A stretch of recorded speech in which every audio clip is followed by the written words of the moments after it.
Hey everybody, I'm here with Bruce Clavey. Really excited to have Bruce on the program to school us about Texas history.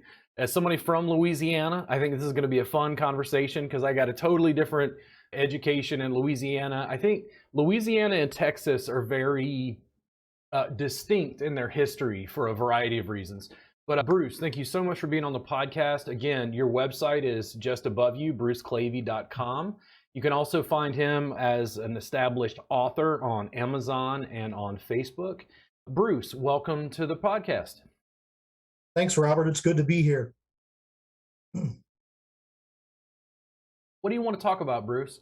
What is of interest? Now, I will say, as we did like the promo interview or whatever it was before the podcast started, you were talking about Stephen F. Austin's, was it where he was in prison? Is that what it was? He was in prison, yes. Yeah. It's pretty much a standard part of the Texas Revolution story that things really got underway as far as what separated Texas from Mexico when Stephen F. Austin, who was the impresario, was arrested and put into a dungeon prison in the Palace of the Inquisition in Mexico City. And so for 200 years, that was part of the story. It was even written into the Texas Constitution when Texas became a country of its own, that it was predicated on these events, just like the Declaration of Independence of the United States started off by focusing on the events that had happened with King George and so forth. That's what the Texas Declaration copied. And they mentioned this story. So it figures in as being the thing that really got things kicked off. So for 200 years, the location of his cell wasn't really known. And what we were talking about was that a few years ago, while searching for something else, I actually had access to the small diary that he had secreted into the prison, where he drew little pictures of the Palace of the Inquisition where he was at.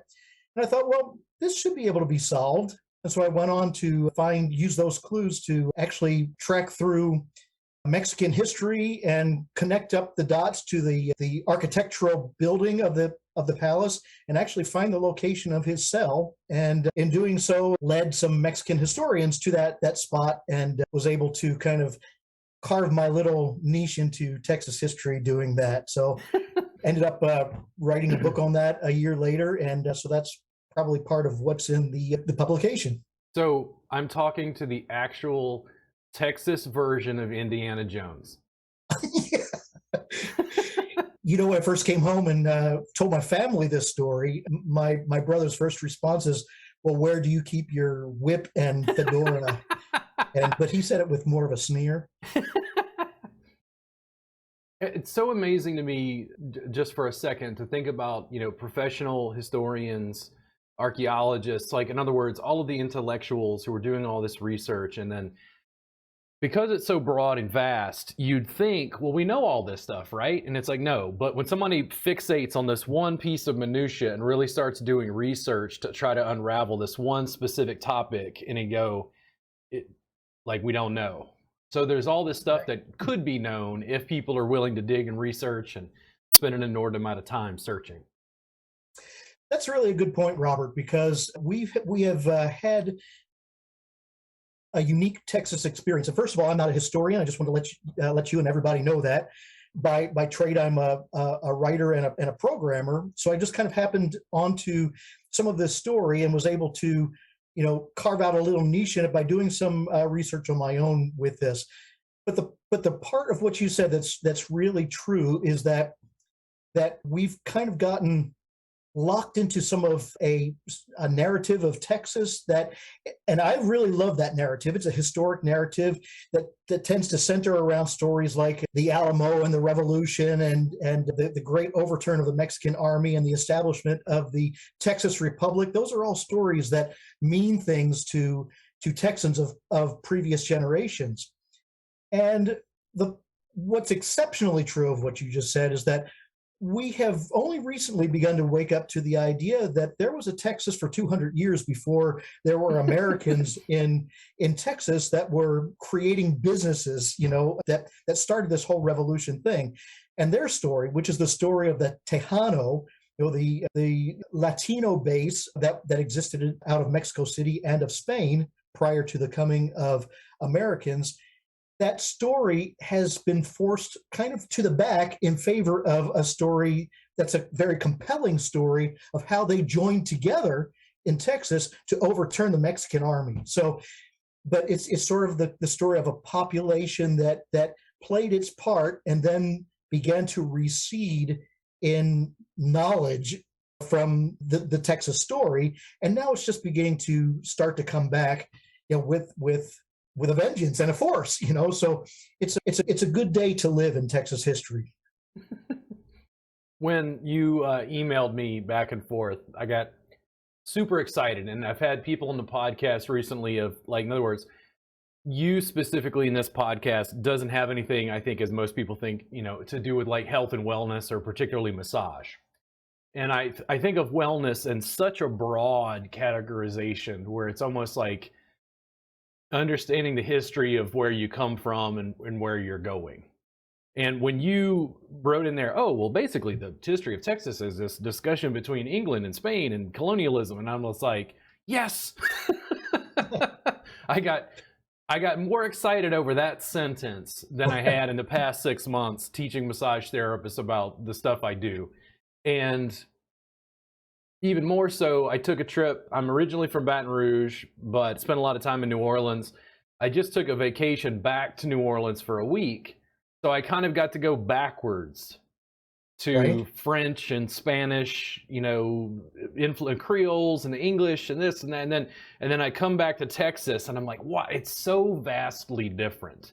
And when I was in school, much like I think in Texas, like Texas students in school have to take Texas history in the same way that I had to take Louisiana history. And Louisiana history did not go into any great detail about Texas. And there's this huge dividing line where I feel like once you cross the Sabine, you are in a different country. that's right. Absolutely right. And you've got to, I think it's excellent that you come from Louisiana and you had that experience. And I've often told people about what you just said, that it's an experience in Texas education that's drilled into students, from all through the K through 12 experience to know their Texas history. And that's not a small thing. It's actually when you look at the adults who today are raising their kids, they went through that Texas school system to get that let's just say ingraining or indoctrination, and as they see their own kids through the system, what they're doing is they're sort of transferring Texas culture down from one generation to the next. And so when you get the national appreciation / ridicule of Texas for being into itself, you can look to these types of experiences to say that adults were once kids that came up through the system and were given that appreciation, from an atomic level to become the Texans that they are. I wanted to kind of feedback on one thing that you said, which is it's really a kind of a cool thing that I don't think even most Texans know, is that we're in a period right now, like this year, where we're talking about the real roots of Spanish Texas in Louisiana. And most Texans don't know that the first capital of Texas is in modern day Louisiana. So we tend to think of Austin, Texas. No, there were several capitals before Austin, Texas. And even in the 1700s, San Antonio was considered to be particularly the Latin capital of Texas. And it was bounced around a few places. But for a long, long time, the capital of Texas was over in where the missions were being established among at the line between the French and the Spanish over in what's now Louisiana. So you're guarding, Robert, and hogging the first capital of Texas, and just a fun fact to be able to share and tell people as they get to know their Texas. Yeah, there's so much like it.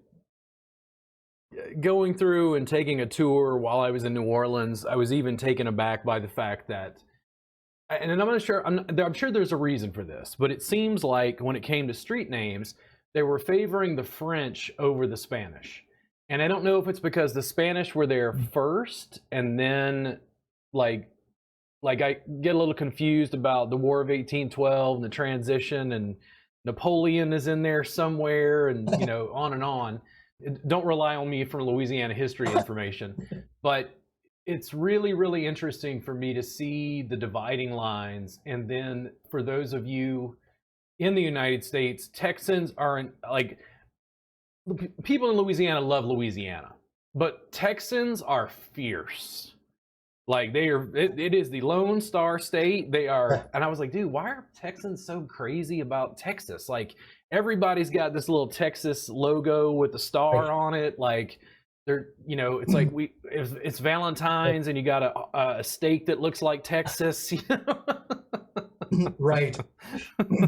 Well, Robert, I used to be a docent at the Bob Bullock State History Museum. I was a docent for years, which meant that I had a chance to interact with a lot of people coming both inside of the state and from outside of the state and outside of the country, to the capital of Texas, to learn something about this Texas that they've heard about in many places. And so it kind of grew a different kind of skin for me because I'm not from Texas.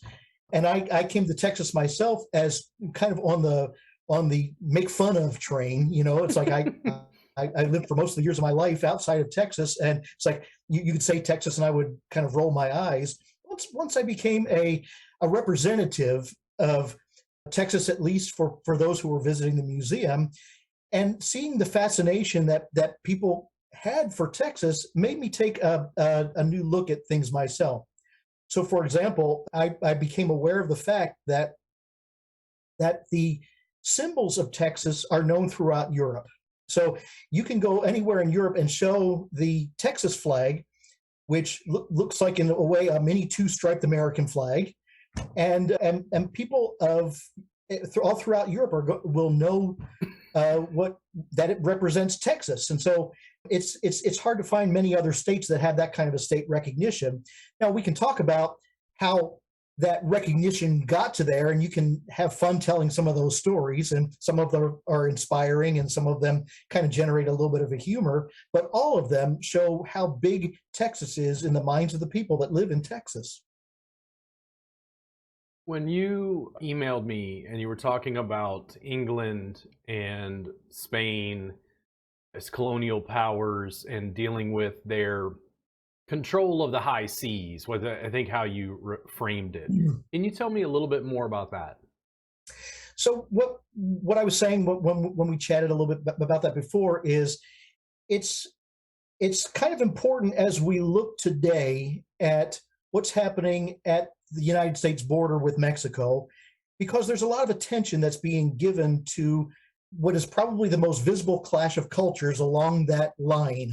And we tell ourselves stories about it. We take news about it, and we make it more important sometimes than any other news. But it resonates with us as being a place where there's a direct line between cultures. And when we look at the contrast of cultures that live on either side of that line, and we talk about the interesting things that have happened in recent times, and then going back through history, in our history that forms the relationship between the United States and Mexican countries, what I was saying is that generationally, things don't change overnight. In fact, we inherit a lot of the things that are important to us in the way that we look at ourselves and look at each other.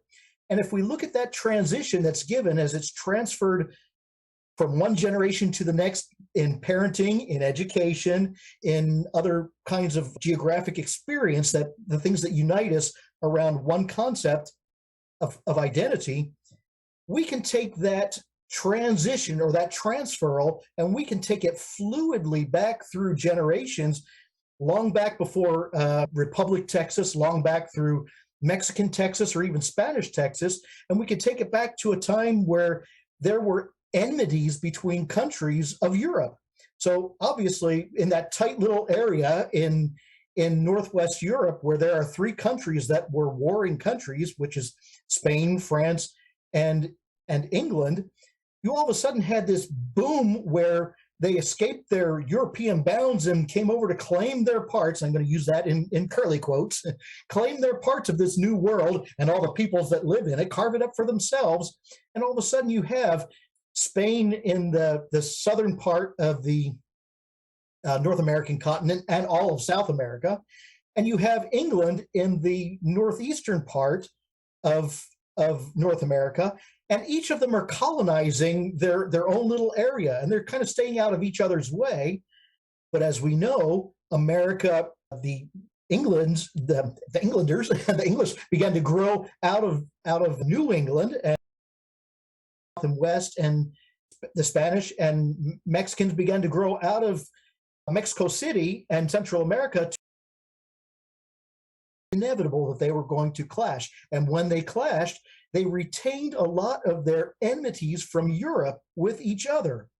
So that's why we can look at the border today, and we can look at that line that moves, and that line has been drawn a few different places around Texas over the last couple of centuries, but it always represents that dividing line between either Spain and France or Spain and England, and the enmities that come along with that. So the attitudes that we have today are the throwbacks to and transferred from one generation to the next of the feelings and struggles that there were between countries 400 to 500 years ago. And when I think about 400 to 500 years ago, when I was 19, being a student at LSU, I took a trip overseas. Long story short, I was taking ancient Greek, and something happened, and a professor and I was made aware of this program, and they were going to Greece and Turkey for a month, and I took out student loans to get out of the country. I was like, you never know if you'll see this stuff again. And man, we went from Athens through the Greek and Turkish islands on the mainland into Istanbul. So it's this quick east to west. And I got tired of seeing 2,000-year-old artifacts. And you went, yeah, you know that country you're from where they keep talking about 1776 and 1492? Yeah, right. That's prepubescent. That's right. It's not very old in comparison. And that was the thing that it's different when you read it in a book and then when you see it in person and you're like, yeah, this aqueduct we're looking at and this bridge we're going over is 1,000 years old. You know, it's very, very hard in Western terms in America to start thinking about that and then like how ancient, you know, the Mayan pyramids are, you know, exactly. The Aztec and the Inca empires were, you know, it's like when I started looking at even like road names, because I was just in Louisiana, and then I was laughing because the people who were with me, I was trying to get them to pronounce. I'm like, pronounce that. And it's like, because a lot of it's French pronunciations, but then you'd hit Tchoupitoulas. And they're like, yeah, right. And then it was the additional piece, which I think is something that I'm very interested in. So we talked about England, France, and Spain. One of the things that I'm extremely interested in that I'm trying to get a little bit more of a handle on and realize there's just a mass complexity is Native American history. Yes. And then the clash that came from those cultures, you know, colliding through Louisiana and then through Texas, completely different geographic terrain. And when I see maps of like ancient tribes in the Americas and like the crossover, I get completely lost because there are probably language distinctions in addition to the geography being so different. You had different tribes inhabiting different areas over time. And that's a valid thought as we approach trying to understand how to present a history that values all of that. Because one thing I think that the early European explorers of the New World discovered is that there were some Native American tribes that were very aggressive and actually were out to conquer, whereas there were others that were sedentary and didn't have a sense of nation for themselves apart from, you know, settling a local area and subsisting from it.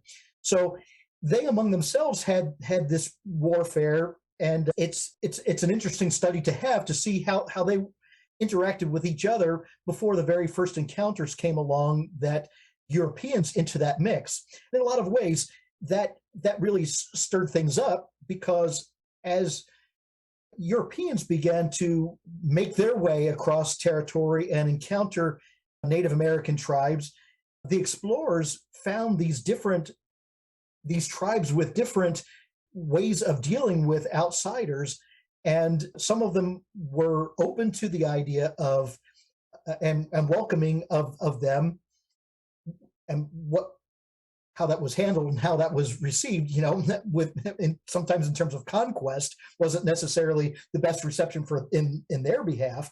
But that differing concept about how North American tribes functioned even among themselves was something that became a part of the mentality of the Spanish and the French too, in terms of how they were going to enact their takeover of the North American continent. Now, there were different concepts between the Spanish and the French, and the Native Americans actually were able to tell who they were dealing with, even though everybody seemed like they were of a different, or of the same, let's say, white face. They were able to learn fairly quickly the difference in concept between whether they were dealing with the Spanish or the French. And in certain instances, there were encounters where the French got wiped out, as happened over on the coast of Texas near Victoria. And within a couple of weeks later, to have the Spanish expeditions come through, they were welcomed and even shown around. So the encounters aren't all easy to classify as being one type of experience that just says old world versus new world. It was definitely a chemistry of different styles of old world coming in and fizzing, with different styles of new world populations. It makes it difficult and yet important still, though, to understand what those initial encounters meant, and trying to find the ways to continually engender those populations as we're looking to tell that story today. Because, as you know, we're still trying to figure out how to do that well. Oh, so, and this is me. This is your history, where you're from, your culture, the stuff that makes up you. I come from Louisiana. I grew up in Baton Rouge. Baton Rouge is, red stick because there was a Native American tribe and they delineated borders by that. Then I'm an hour upriver from New Orleans. I grew up in the land of boudin, funk, jazz, Creole, gumbo, and I'm white. Like, I sunburn easy. But it's what I grew up with as my culture. And I was having a conversation recently with some friends here in Austin, and somehow the Mardi Gras Indians came up, and this guy went, "Oh no, it's like, are these white people putting on blackface?" And I'm like, whoa, hold on. Mardi Gras Indians are a celebration of Africans who were enslaved, escaping slavery, and going to live with Native American tribes in Louisiana. And they were like, oh. And it's like, yeah, it's that, like, I was crying going through New Orleans at Point, going through Treme, going to Congo Square, and trying to explain to people, like, that is where jazz came from, because that was the only place that slaves were allowed to play their tribal rhythms. And they go, oh. It's like, I grew up an hour from that, but I was so immersed in that culture for so long. It wasn't until I moved away to Pennsylvania near Lancaster County, where the Amish are, that I went, whoa. Right.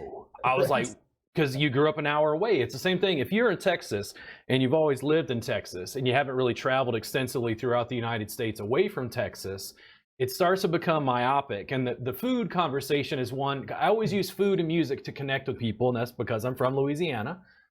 I come to Texas and it's barbecue, and Texas barbecue is very distinct from like Texas and then like further east through the South. And it was like, Texans again, traditional Texas barbecue. And I'm like, dude, traditional Texas barbecue is Czech, German, Black, African, Mexican, and it congealed into this thing we think of as traditional Texas barbecue. But traditional Texas barbecue is this amalgam of cultures. Right. Chili, which is a very distinctly no beans, or whatever. Like, they're making these, firm distinctions.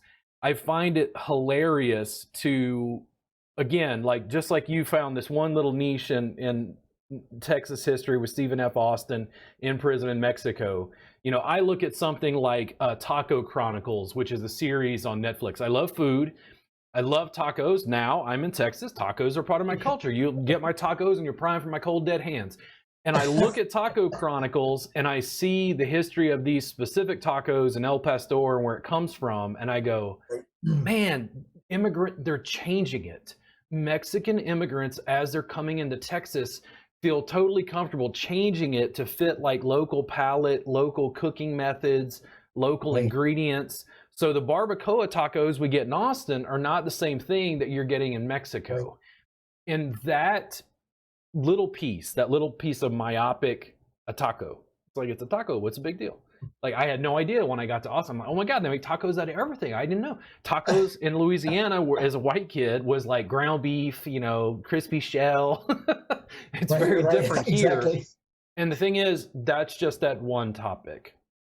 Right. When you start really digging, it's like, for me, I read the book 1491 recently because I'm interested in Native American history, and it's a pretty epic tome, like covering some very broad things.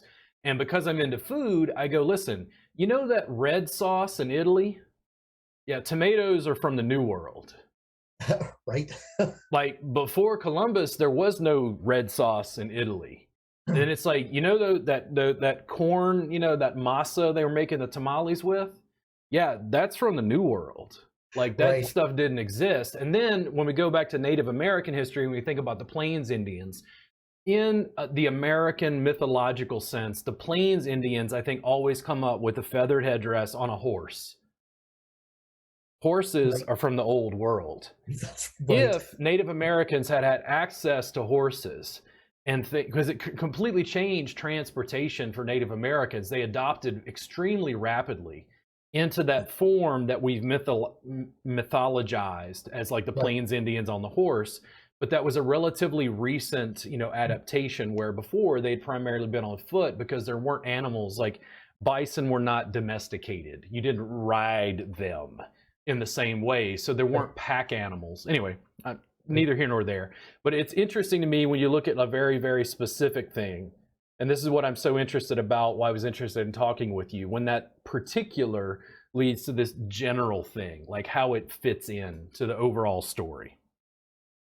Right, and you talked a lot here about cultures interfacing with cultures and transitions. And one of the things that's important as we look at who we are ourselves today, and we look at trying to interpret history, is that we can't get at the idea of a history that has such sharp-edged eras.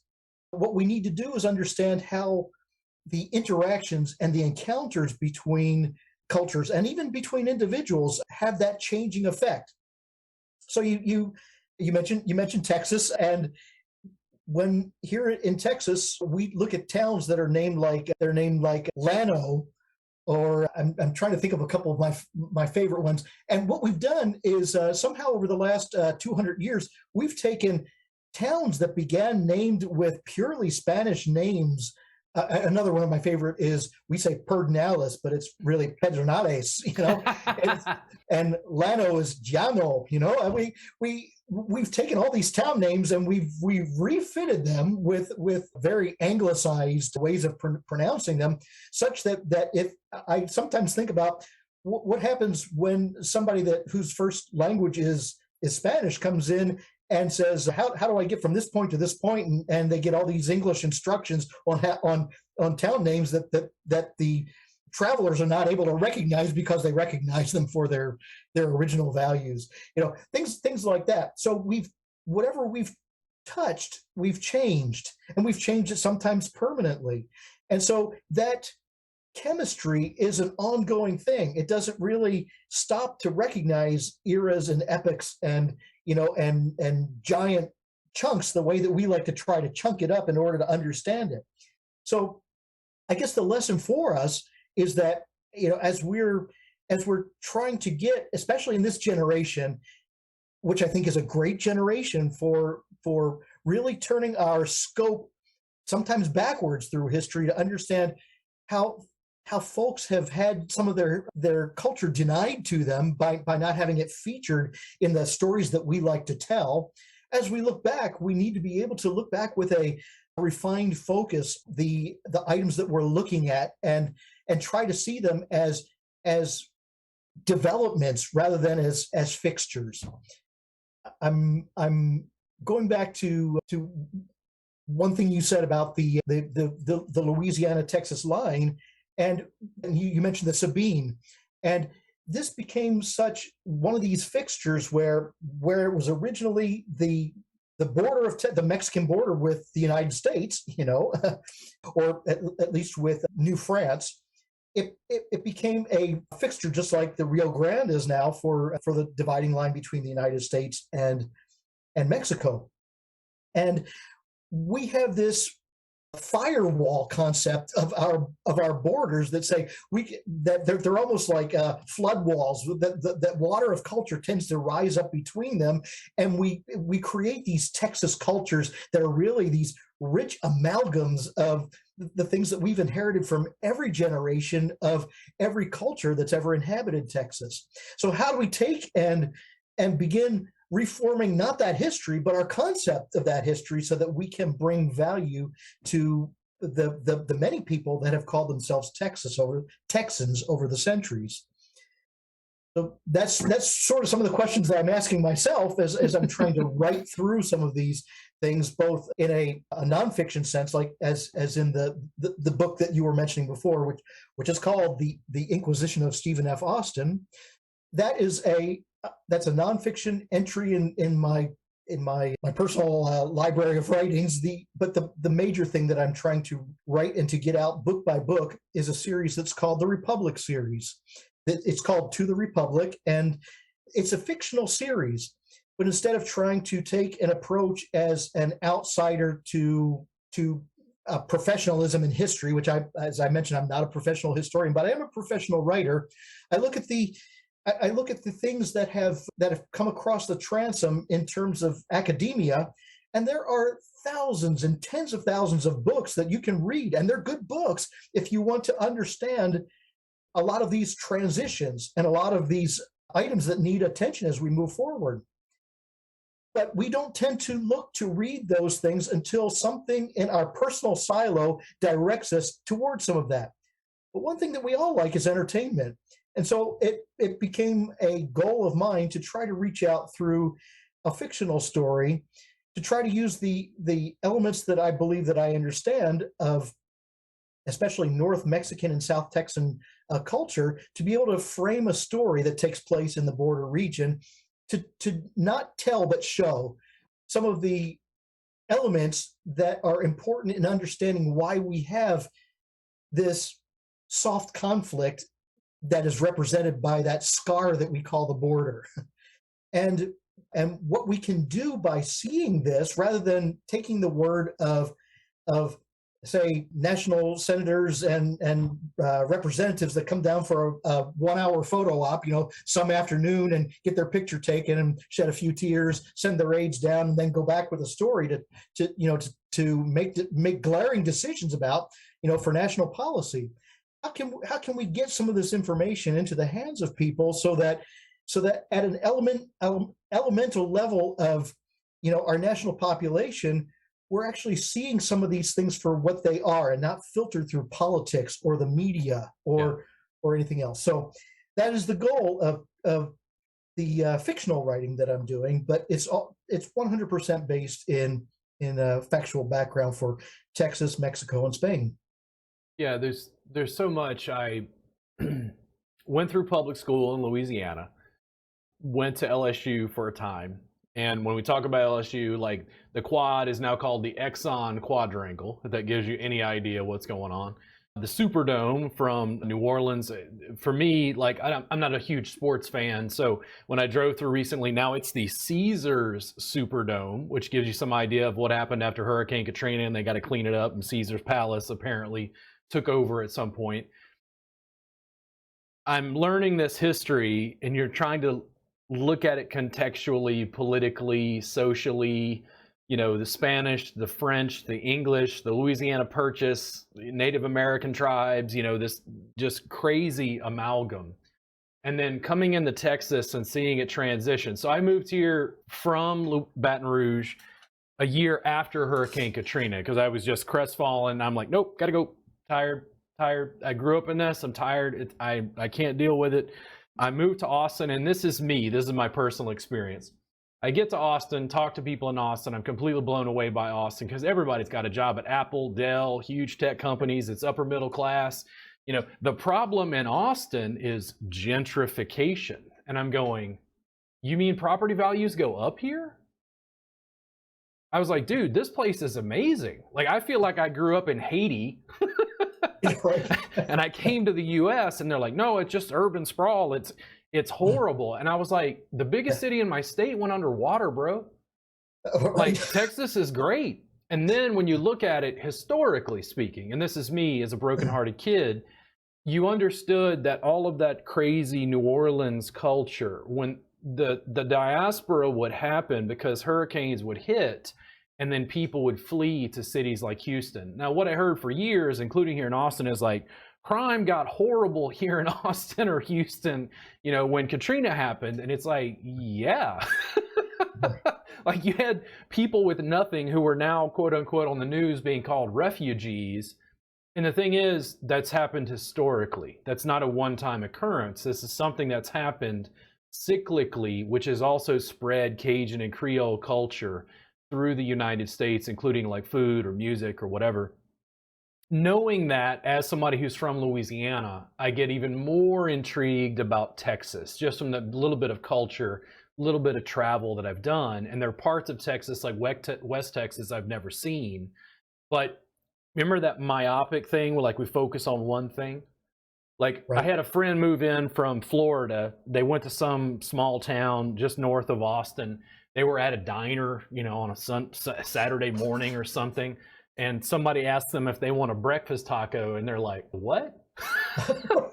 And it was like a record scratch. Like, everybody in the diner turned and like looked at this person like, do you have no culture where you're from? Like, you don't know what a breakfast taco is? It's so interesting to me because that one thing, when I'm in Austin, tacos, Austin introduced me to tacos. This one specific, right? I go down to Brownsville, I go to a diner, and it looks like something in Brownsville. One, it's like 8 hours south. So I'm in the same state. I have driven 8 hours to the southern tip of Texas. I'm still in Texas, it's right on the border. And I get into something that looks like No Country for Old Men. Like, it's this border, like the sheriff is sitting there, and the Mexican or a guy of Mexican ancestry. He's got his hat down. Right. People are having coffee and eating, and here's this gringo from Austin, me, going, hey, I want 2 breakfast tacos and a coffee. And she's like, sir, they're huge. And I go, what? Because in Austin, a breakfast taco is a little foil. It's wrapped in foil. It's kind of portable. It's got a little cup of salsa, And I'm like, how many people do people normally order? And she's like, 1. Right. And I go, oh, well, give me 1 barbacoa taco and, and coffee. It's the size of a plate. And it's on a flour tortilla. Yes. And it's served with a fork and a knife. And I was teaching at a local school, and I asked the students in school, and they're like, oh, yeah. No, we eat flour tortillas for breakfast, but we eat corn for lunch and dinner. And I go, this is the one thing. And this is the thing. This is my connection. That one little piece of Texas culture and the way it is infused with different crops, different regions, the old world and the new world, between the French, the Spanish, the English, and the way it gets co-opted in various regions is so interesting to me. Because we're talking about political lines. Like, you're looking for, where Stephen F. Austin was in prison in Mexico. And I'm looking at tacos trying to figure out how did this get, stuck as like, this is part of our culture. I think what you're describing, Robert, is what contributes to the belief, I'll say it a myth, that there is a single Texas, because there's actually not. If it's true, and I'll tell you that it is, that if you're in Texarkana, Texas, that you sit closer to Chicago than you sit to El Paso. That starts to give you the idea of the breadth, the geographic breadth of Texas. And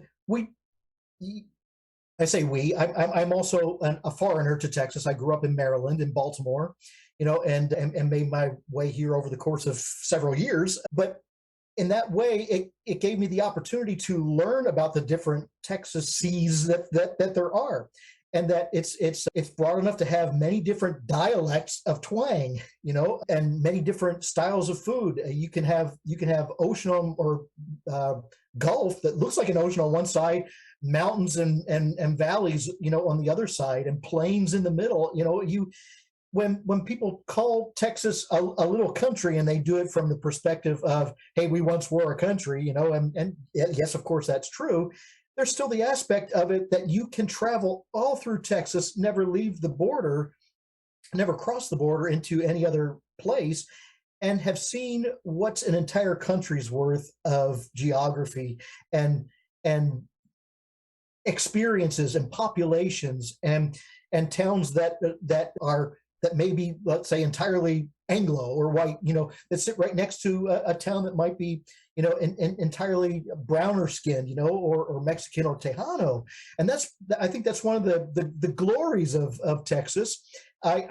Because I do come from the outside, I still have a few of those eye rolling moments, where I hear stories and I hear people talk about the Texas that was taught in school and was passed down, one that is very myopic, about what we are and who we should be, but yet have a deep appreciation for the different backgrounds. What we've talked about, the Spanish, the Native Americans, and yes, even the French, who for a brief period of time occupied little bits and pieces of Texas, and in reverse, Texas occupied a little bit of the areas that were once known as French as well. So it's a place with a broad identity, and it's a worthy challenge for us to be looking for the ways to say that being Texan means having to continually search to find how to expand our concept of what it means to be a national citizen of Texas from what it used to be of looking at simply one lens of it being an Anglo-centric population. When you did research on Stephen F. Austin, for the viewers who are watching or listening, Austin, of course, gets its name from Stephen F. Austin. And then who is Stephen F. Austin historically? And why was it important to find out where he was imprisoned in Mexico? Like, what did you find out from that? So a wonderful answer to that question for me, and it was the process of discovering, first of all, that the experience that's considered to be the American colonization part of Texas didn't span decades and decades and decades and centuries. It was reduced to 15 or 16 years that started in 1821 and 22. And a story that began with the father of Stephen F. Austin, his name was Moses Austin, crossing a great distance after he once worked for the Spanish Empire up in Missouri in a lead mine, had a brilliant idea to try to come to Texas to become an impresario, a businessman in Texas, and to help North Mexico, which is what Texas was, to expand in business. And because he was out of a job and he saw this as an opportunity, and because he had been a part of the Spanish Empire before, he came to Texas to try to do that. Well, he was immediately rejected. He came to San Antonio, which was deep in the heart of Texas at that point, and being run by the Mexican governor and general. There was still a great military presence there because they had just put down a giant expedition that had connected Tejano and Americans to try to take over Texas and break it away from Mexico. This was even before the American coming to Texas. Well, they turned Moses Austin away, and by some stroke of fortune, a friend of the both of them, the governor and Moses Austin, connected them again and said, "Hey, I don't think that you have your your antenna on right, he said to the Mexican governor. He said, if you let this man do some of his work, it's going to grow us into an industry, which at that point was the cotton industry, that will put Texas on the face of the Mexican map, put Mexico on the face of the Spanish map, and give the entire Spanish Empire something to compete with in the European cotton market. So it's a really broad story, and I've gone into that part as much as I can. So they drew up a contract, and this was in 1820. They drew up a contract, and then here was the critical moment to answer your question in that entire connection to get things started is that 1820 was the last full year for both the Spanish in Mexico and the life of Moses Austin, because all of a sudden, within a few months, both of them disappeared. The Spanish withdrew from Mexico. Moses Austin died, and it left this contract in a completely untenable situation because Spanish contracts need two parents. And so they set out to find an heir of Moses Austin, and they came up with his son, Stephen F. Austin, who came back and he said, okay, I guess I'll come in and I'll take over this contract. I need to go to Mexico City first to find out what this is all about and create that business. So that was in 1822, and he came. And so the very first year of Mexican independence from Spain, was the very first year of Texas becoming an independent, a state under management of Americans, even though it was still a Mexican state, who were going to grow cotton and help bring up the big business in Texas. So that relationship of all this newness that was happening helped them to turn the corner, but the corner became complicated when Stephen F. Austin said, okay, to make this work, I need to get people here who know how to do cotton. And how to do that is to bring people over from the American South and create that colony. And what do they bring with them in order to create that cotton industry? They bring a whole new different type of population. They bring the slave population as well. So all of a sudden, there is a pariah population in North Mexico that's doing the raising of cotton, and slavery was against Mexican law. Yeah. So all of a sudden, it sets up all of these contradictions in Texas that both boom Texas business over the next decade and a half, but also doom Texas as being an ongoing state with Mexico. Because by the end of that 15 years, they are at each other, and one is looking for complete independence from the other. One of the things I'm most confused about, and please, if you're in Texas and you see this, don't get angry at me. I didn't go to school in Texas. I'm asking questions. I came from a family, and I love my parents and grandparents. My grandmother on my maternal side is long since deceased, and I remember as a kid, and this is just to give you some context. Like, I was born in 1977, and my grandmother would occasionally call the Civil War the War of Northern Aggression.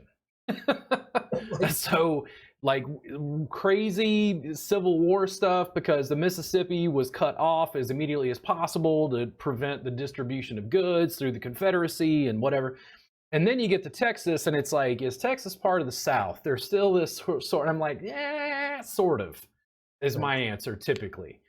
One of the things I'm most confused about is in Texas, the Alamo is a huge deal. Remember the Alamo? Like, I've not actually gone to the Alamo, but I've been in San Antonio nearby. You got, is it Jim Bowie and Davy Crockett? And this is me, okay? Like, most of what I know about Texas history is from Pee-wee's Big Adventure. There is no basement at the Alamo. That's right. And like watching Davy Crockett as a kid on like the Disney Channel or whatever, the King of the Wild Frontier or whatever. And then as I age and I get a little older and I read a little history, I get a little confused because I'm like, okay, so Mexico and Spain and then Anglos and then slavery, and it's like the westward expansion and manifest destiny, and then slavery and whether it's allowed in Texas. the freedom fighters that were, as they are looked at in Texas, the people who died at the Alamo. Yes. And I know this is complex. I don't want to say this wrong. I know that there are different reasons that they were fighting for Texas independence, or at least separation from Mexico. But one of the key things I've seemed to understood, and you tell me if this is correct, Mexico had outlawed slavery. Yes. Some of these people were landowners who owned slaves who wanted to maintain their, plantations essentially. Is that actually covered in Texas history? Or is that sort of being like pushed down a little bit? Is this just about Texas independence in the same way that the Confederacy was like, no, this is just about us having states' rights and being free? Right. Yeah, I think that for a long time, although it was acknowledged about the slavery aspect of Americans in Texas, I think that it was sort of, and I'm going to have to use the curly quotes on the word accepted. It was accepted as just what happened, and it was not a large part of the story that led up to the concept of independence. And part of that was because Mexico, even though they had outlawed slavery, was actually secretly allowing it to happen, because what they wanted more was the booming business that Texas was engaged in, creating cotton. And so it was a pariah that they were willing to deal with, for the temporary gain that they got through cotton. But it was always going to be, when we get the chance, we will even outlaw slavery in Texas. And of course, it never came to that. So that is a part of the story.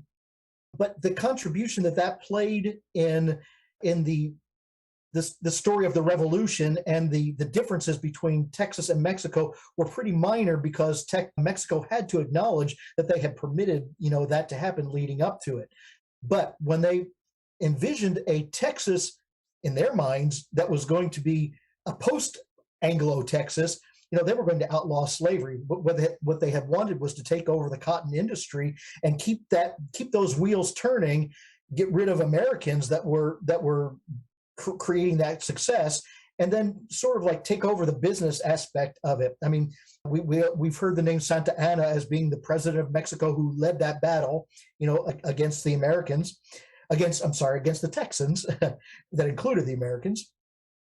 And yet there was this difference of ideas that was even existing among Mexicans as what could be tolerated in Texas. So just like we were talking before, that there are always these different shades of gray that come into the story, this is a giant shade of gray. Another one of which is that fighting alongside of the Americans in the Battle of the Alamo were the Tejano, who were of Mexican and Spanish descent, who were also needed to be represented as opposing Mexico in what was going to be a takeover of the entire Texas economy. So a lot of shades of gray, but it fortunately created a story that all could share in, when it came to telling the story of the revolution. So was it primarily Americans, who had taken control of the Alamo and were using it to defend themselves? Yes, it primarily was. But it was in San Antonio, which was part of Texas, and those of San Antonio who were Texan and really knew that carrying that economy forward involved banding together and making good as a team. They were involved in the Alamo, and they died as well, at the hands of Mexicans that were under the leadership of Santa Anna. Increasingly in modern times, I don't like the cleaned up version of history. History is people, history is money, what I'm hearing. History is power, it's empire, and then the clash. And yes. I read James Lowen, Lies My Teacher Told Me, and I went, man, I'm very frustrated with my public school education because my teachers were not telling it like it is. Like, this is a whitewashed version of history. And then, remember I said my grandmother said it was a war of northern aggression.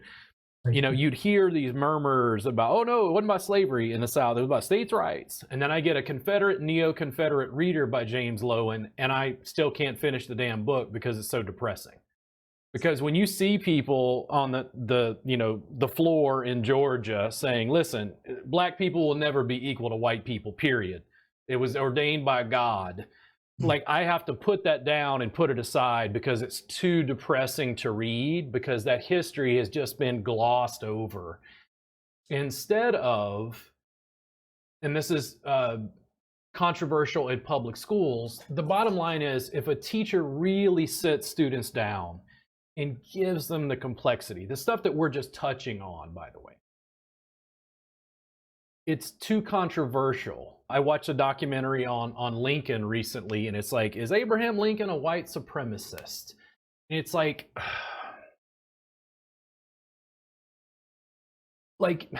we're dealing with a man, and we're dealing with him growing up in a time frame and in a certain place where, like, you could become a lawyer because you were an autodidact and self-studied. Like, you're dealing with, like, all of his flaws, all of his greatness, all of his foibles, all of the sadness. And it's like this back-breaking pressure, I think, when I look at Abraham Lincoln specifically, of like trying to preserve the Union, of knowing that if you fight against slavery, there is likely going to be a war that breaks out and 1 million people are going to die. It's like, when you really look at the complexity, and you really look at the English, the Spanish, the French, the native population, the collision of cultures, the bioterrorism of smallpox wiping out native populations, so that by the time, you know, the real colonization began after Columbus, much of the Americas had basically been depopulated because of biological things that Europeans didn't even quite understand, because their population had been sharing diseases back and forth with animals for, you know, thousands of years, essentially. When I look at the complexity, that is the controversy, and that is what is being avoided in school. And that's why there's such a dearth of quality education, because I don't think you can really cover the history without covering the complexity. When I was 19 years old and I'm like, there's a bigger world, I want to go see it, I'm going to go to Greece and Turkey. The Greeks and the Turks hate each other. And the Greeks and the Turks have hated each other for thousands of years. And one population is now primarily Muslim, and one population is primarily Christian. And then you'd get the same exact salad, and in Greece it's a Greek salad, and in Turkey it's a Turkish salad. Right. And the thing is, trying to understand that as, again, a white person from the United States, from a completely different culture, you're like, this is absurd. And it's like, but it has roots of like racism, economic struggle, backlashes, and wars for thousands of years. The failure to teach the controversy, to me, is the real failure. But the problem is, if a high school teacher teaches this and the students go home, the parents complain to the school board. Robert, you just hit the nail on the head. I mean, it's. I talked a few moments ago about the story that kind of opened into the little historic discovery that I had, which is that you can track the Texas Revolution back to the story of Stephen F. Austin being put into prison, and from there it blossoms forward into getting more and more upset until Texas colonists just decide that they're going to stand up totally against the government and the military in Texas, and then you have that clash and that conflict, which leads to the win and the coming of the Texas Republic. Now take that story and balance it against what is the story of amazing loss to Mexicans. Now I love to be a patriot for U.S. stories and especially our military and so forth and so on. And a lot of times we try to tell all of our stories in the best possible way so that it works out that we've been victorious in most of the engagements that we've been in. But one of them that is getting a lot of scrutiny now in the last decade or two has been the war with Mexico, the American war with Mexico, because immediately upon Texas coming into the Union, the American Union, the American forces under Polk turned around and began to, under his direction, to attack Mexico, in essence, to be able to take the territory that was Mexican territory away from them, between roughly the longitude of where Texas is, all the way over to the West Coast, to where California is. So there was a giant predication that was done in order for the U.S. to say, okay, we're going to go to war with you over this territory, Mexico. And they eventually did. They eventually cornered, Mexico, and won that war, that war between the war of 1846 to 1848, the U.S. war with Mexico, and won that territory by concession, on the grounds of Mexico. Well, now what happens in the Mexican education system? They need to go explain their loss of this territory. So they don't take and chunk out the story about their interaction with Texas and the United States in the same way that we do. What do? They talk about the war with United States, where they lost all of this territory. It was 50% of their territory they lost to the United States. How do they predicate that? They say, well, that happened after the loss of Texas to the United States, or to itself, as a republic, and then they work it backwards until the first event in the loss of all this territory to the United States is what? The imprisonment of Stephen F. Austin in a Mexican Inquisition prison. So you have that story being the first story of a victory on the Texas side in creating a republic, and you have it the first step in the story of tragic loss on the Mexican side. So how do you take and unify those stories? What kind of education system do we have, and how do we teach? We tend to teach in bullet points, because that's the best way that we can learn. We don't talk about those shades of gray, like you said, but it's in those shades of gray, in teaching those things that get us that story of how we won or how we lost, depending upon which side of that Texas-Mexican line you're on.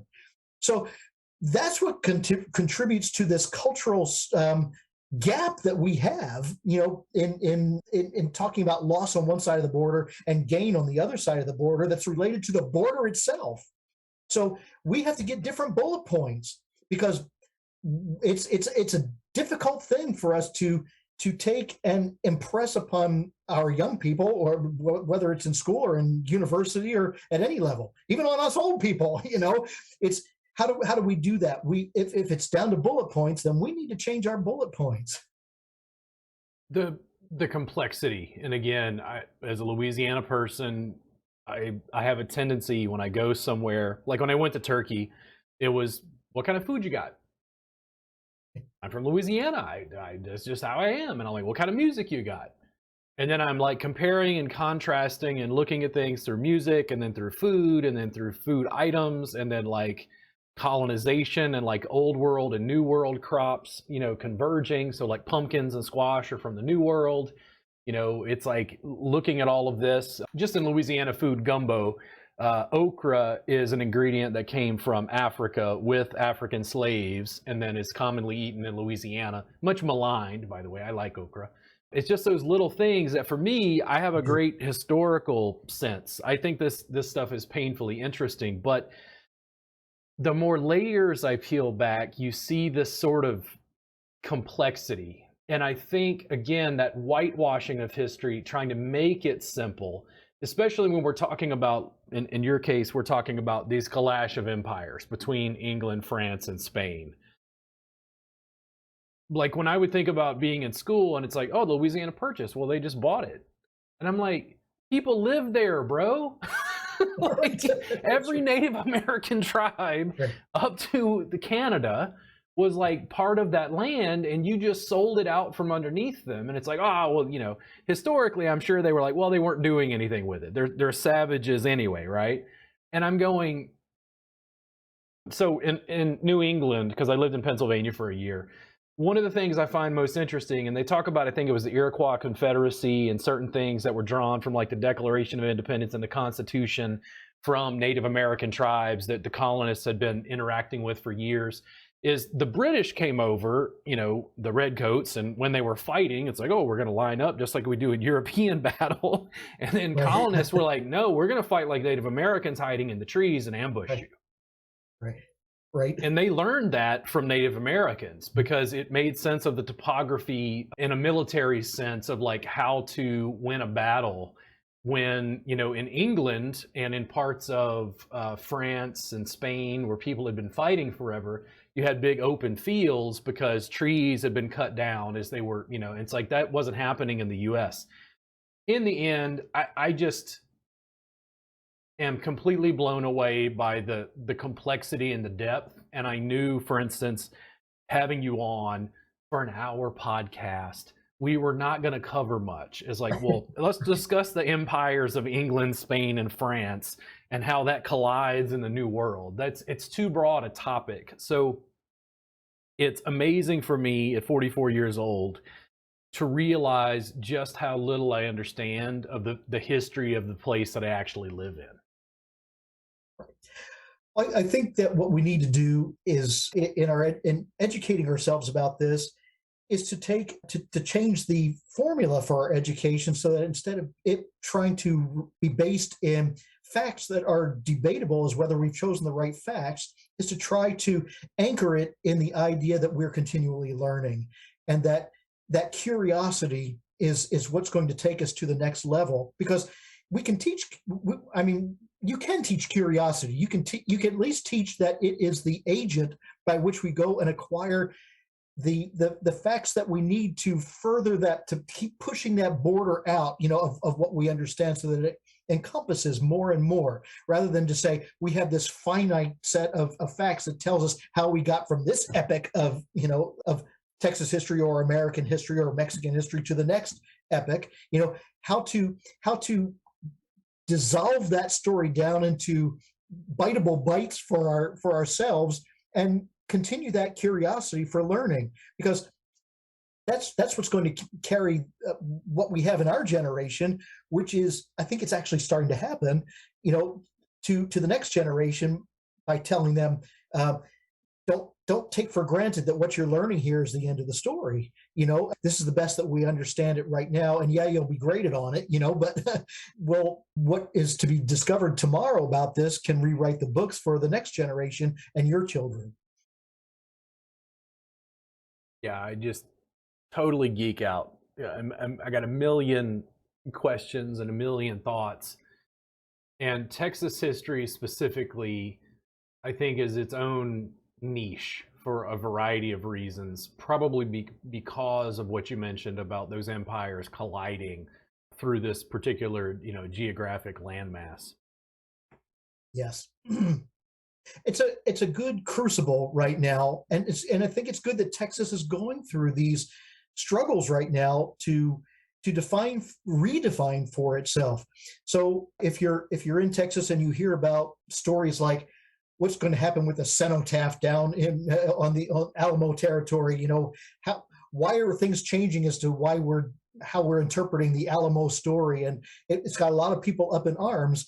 And it deserves to. I'm not saying that it deserves to change to something else, but if it's in the domain of the fact that we're constantly re-examining those things and trying to figure out on I don't know, year by year or decade by decade basis what best tells our story about us and ourselves, you know, then it's worthy just to be going through it, because we know that struggle is what produces, and you can probably talk better than I can about this, you know, about what develops muscle. You know, this is the muscle that we need to develop, and it doesn't happen by just sitting down and taking steroids. You know, I'm out of my territory, Robert. So what is it in terms of what we're discussing that's going to actually preserve that discussion, not end the discussion, but keep us talking about it, and keeping us recognizing that there are those shades of gray and there are those complexities that continue to bamboozle us, you know, in moving forward. But the importance is the motion, not the final frontier. Yeah. I'm taken by film, and I'm not a film critic, but I do enjoy cinema. And I told you that I started watching just the other day because we had that email, Texas Rising. I found it on Amazon, and Bill Paxton in it, and the guy who played Negan in The Walking Dead. It was like, this is a pretty good cast.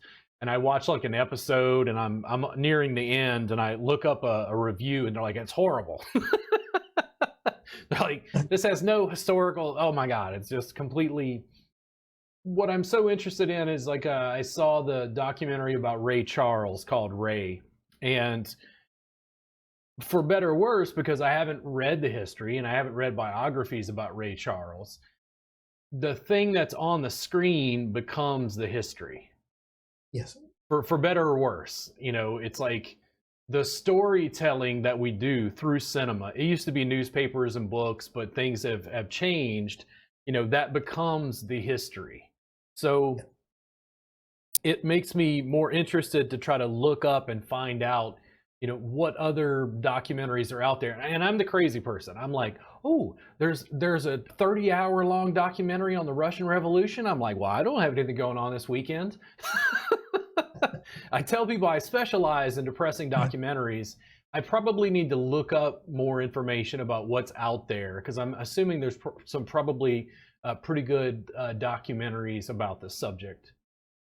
Strangely, even though there have been over the course of almost 100 years, probably 7 different films that were made that were called The Alamo. The most recent one that was produced in the early 2000s is actually pretty amazing in terms of its forethought into trying to tell several different sides of the story. So most everything that we've talked about here in terms of if you're on the inside, you get one story. If you come from Maryland or Pennsylvania or Louisiana, you know, you're going to get the eye rolling parts of the story. You know, if you come from Mexico, you're going to get, you know, the story of loss. A lot of these get focused really well into this dramatization. It's filmed very well. Was done with the storytelling of a lot of good historians and a lot of good storytellers. So I would actually point anybody toward that. And if you're not tired of seeing Alamo movies, you know, and if you're not tired of the Alamo being what represents, you know, the Texas story, you know, I would say it's actually a good film to watch to start to get the idea of some of that complexity and how it came down to representing a pivotal point in the Texas story, which under any interpretation of the Texas story, the Alamo was a pivotal point. I'm continuously astonished at how a story of where people lose the battle can be the story of telling the story of Texas. And of course, that's what happened in the story of the Alamo is the people that are posited as the good guys lose. You know, it's a story of loss to the Mexican army. You know, your Texas history, you know that it's just a few weeks later where there is a catastrophic loss on the Texas side where a handful of people that are semi-trained Texas soldiers overcome a well-trained Mexican force in a battle that lasts 18 minutes, where 600 people are lost on the Mexican side and only 8 people are lost on the Texas side. It's an astonishing story that's still being studied by battle historians today.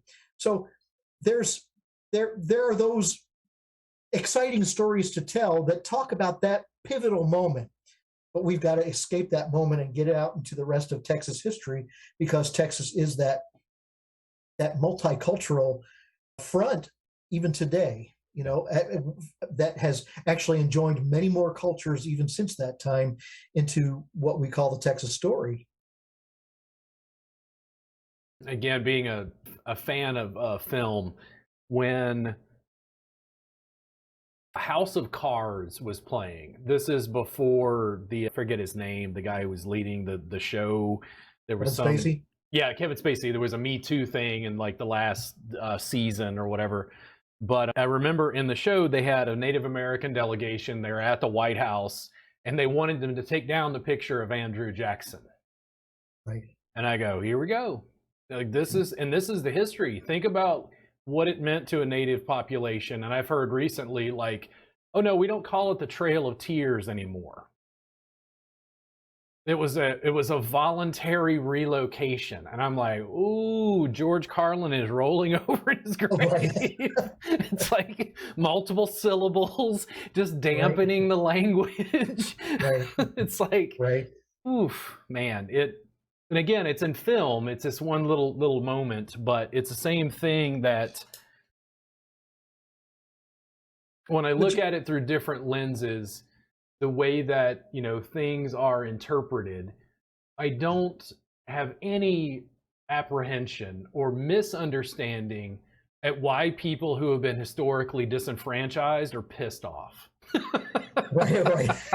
It's like, Right. but it's the complexity, and it's got to be, to me, for me to have a more clear understanding, it's got to be addressed and understood. Absolutely. And I think that the trying to turn to certain media to do it, and by media I mean I include entertainment, I include the media itself, you know, or history or academia. In terms of the items that are actually driving this story across right now, I'm actually finding that the people who are involved in retellings in fiction, at least I hope it's true on my part, are actually trying to go out to win some of the perception concepts, you know, to be able to reflect that in these retellings of the story. And I think viewers are smart enough to know when they're looking at something that only gives them what they're wanting to see, you know, because that's such a short-lived wow moment. If you see something and it already confirms something that you think or feel, there's that moment where you go, and it's like, well, did it teach me anything new? You know, did it take me to a place where I travel? Because those are the places that help to build our muscle in understanding who we are, giving us an impression that we didn't have before. So I think that entertainment is kind of carrying a large bucket, you know, of the bucket load of what it is that we need to experience, while we're sometimes relying on some of the very distortedly colored impressions that we're getting, for example, through media, where you can watch one through a red lens, one through a blue lens, and have something less than a 3D experience when we try to bring it together through those goggles. Yeah. How do we get to that experience? And you talked about some of it through the educational system, which has its flaws, you know, how through the academic experience, which sometimes is short-lived in terms of its readership. You know, it's like a lot of good books are out there. How do we drive people to those, you know, to get some of those neutral impressions? And how do we have the know-how to tell the difference in areas where we start off ignorant, but we have people that are more than willing to tell us what it is that we should believe, and that includes me. You know, if there's something that I say that isn't correct, I shouldn't be believed because I'm so vociferous, you know, about expressing it. It needs to hold true against contrasting impressions. You know, so it puts each individual totally in the driver's seat for what it is that they're hearing and what they need to go get, and not allowing them or saying that it's okay for them to use some external source, whether it is the media or academia or, you know, our schooling experience or entertainment, to be that source to give it to us. I'm in charge of myself. You know, everyone is in charge of themselves, and so they need to be serious about going to get that. There's the controversy, and one of the things I noticed growing up was the closer you get to modern times, more controversy. The further you go back, it's like there's less emotional attachment. So if we talk about the, you know, conspiracy, you know, and was Abraham Lincoln actually killed by John Wilkes Booth? People are like, like not a big deal. But if you talk about Kennedy, ooh, Right. it's like it's too close. Right. When I was a kid, this is before the Iraq War. So during my lifetime, there had been no wars. My father's generation and my uncles, who did not serve in the military but were around Vietnam, the Vietnam War was interesting to me. And I remember being in middle or high school and doing a report about the Vietnam War and talking about the Gulf of Tonkin incident and some student in class, Clarence, if you're out there, I think you went in the military. Love you, bro. Miss you. I think it was Clarence asked, he's like, after I gave my little spoken word presentation, he's like, I'm actually confused. Was Vietnam a war? And I'm a kid. I'm a kid who's like reading stuff in books and, I'm not a historian. I'm a kid. And I go, well, yeah, I mean, it's called the Vietnam War. And my teacher said, no, it was actually just a police action. For it to be a war, the United States has to declare war. And in my head, I wanted to go find a Vietnam vet who's in a wheelchair and wheel him in and go, it's all right, bro, just stand up, walk around. It wasn't a war. And this is me, the beginning of a fledgling comic and cynic, essentially, going, now, just to give you a little more complexity, years later, I saw a documentary with McNamara, and McNamara all but admits that the Gulf of Tonkin incident was something they lied about to instigate the war in Vietnam. And I'm like, oh my good Lord, like what is, and this is not that old. This is like, when I say conspiracy, this is stuff that is not that ancient. MK Ultra was not that long ago. Kennedy was not that long ago. When you're going back to the formation of the country or the formation of Texas as a U.S. state or as the Texas Republic, it's still emotional, but it's more removed from our everyday experience. And that's where I think there's so much interesting, conversation. Like you think, well, maybe it's not connected to us. In other words, how does it affect our everyday lives?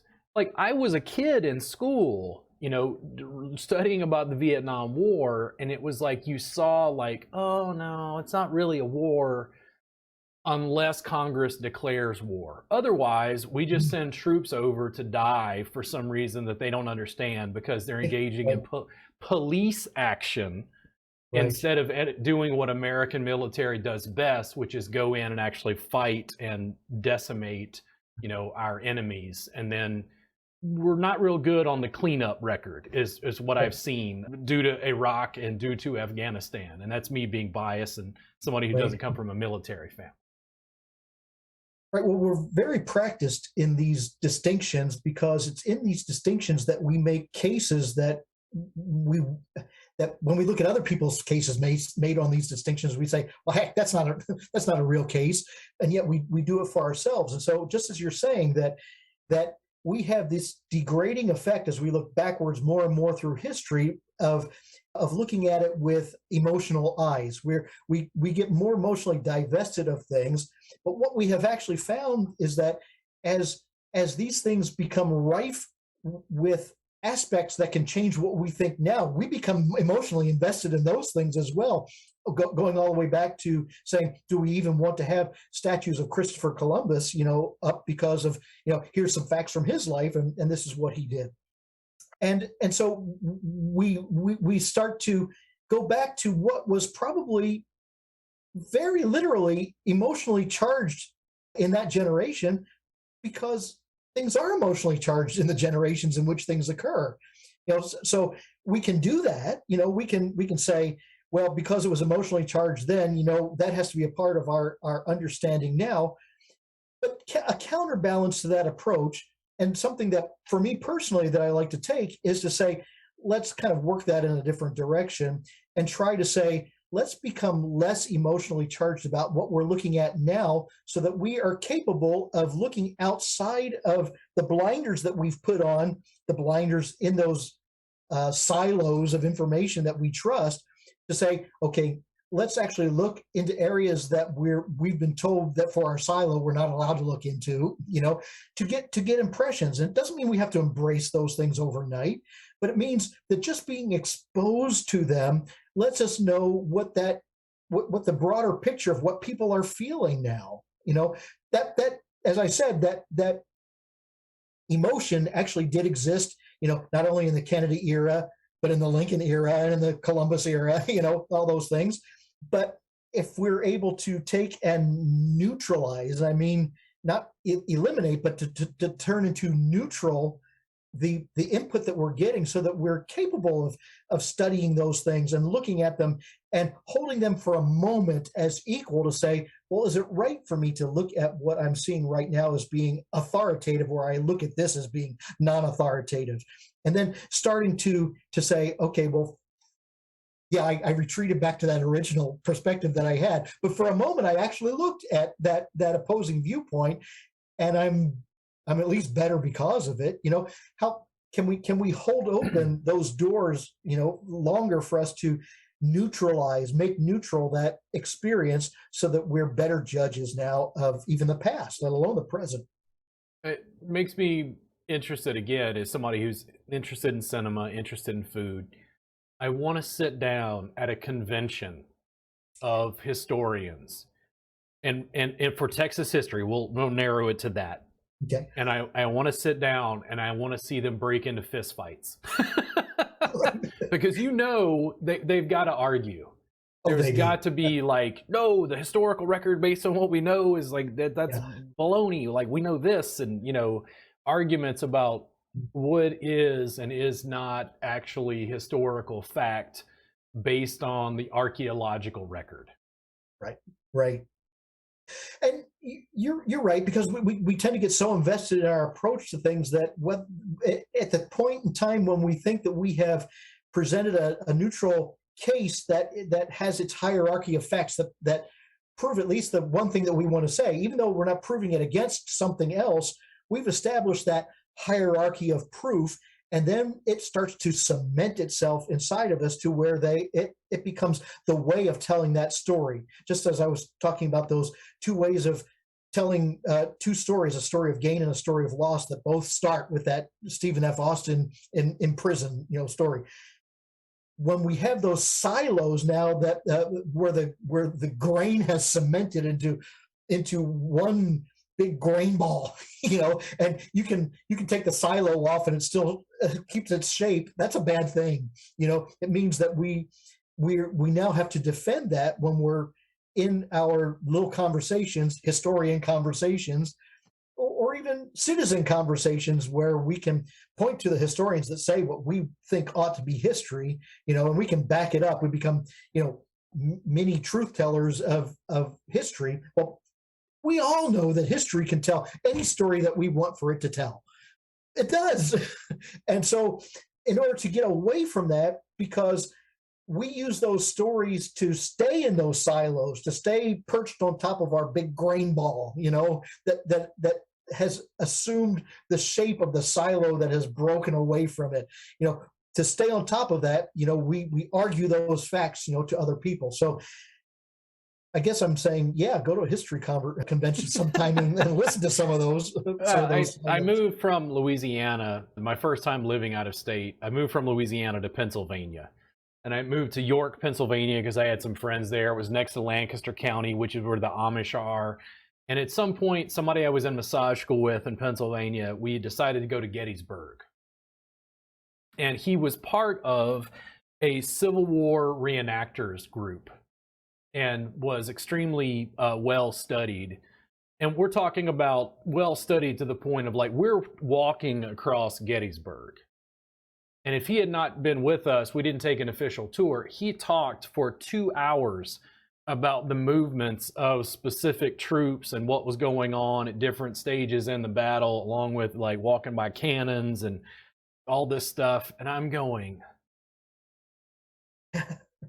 the minutia, the complexity, not just of props, not just of engineering and like weaponry, so like leading to military discipline and technique. It's like, we're not talking about AR-15s and semi-automatic rifles. We're talking about reloading a musket as people are killing each other. And it's like, because now the military, I hate to say this, it sounds like, well, we're sending this Tomahawk missile, we press a button here and it travels miles.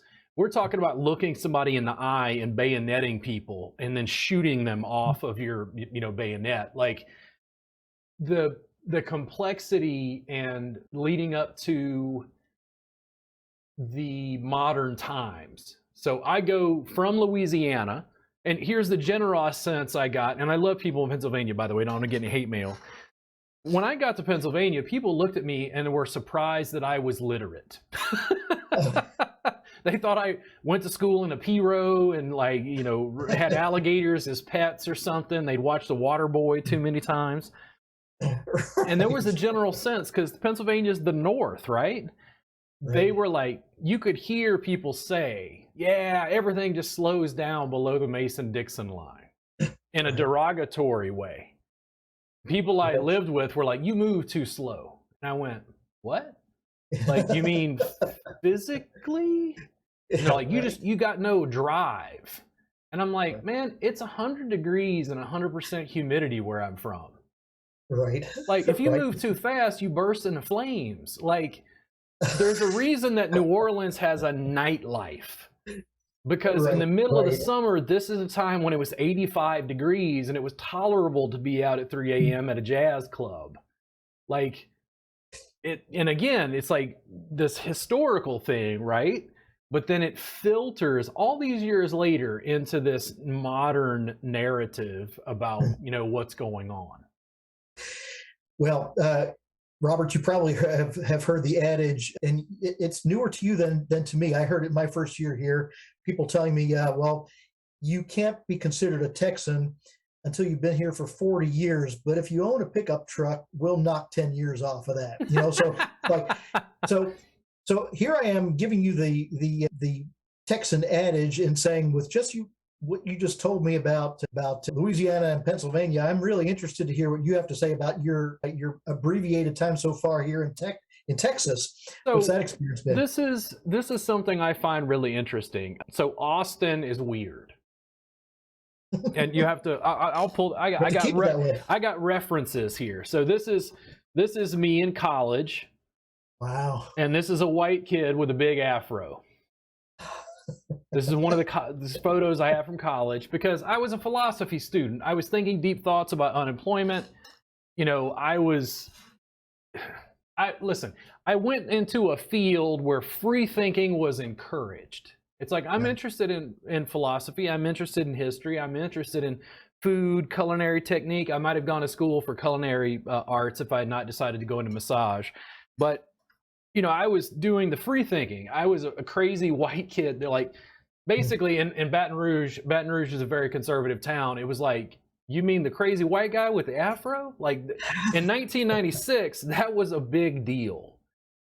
And for me, being in that context, when I first came to Austin was in 1998. It was years later when I moved. So I think Katrina was in 2005. So I moved here in 2006.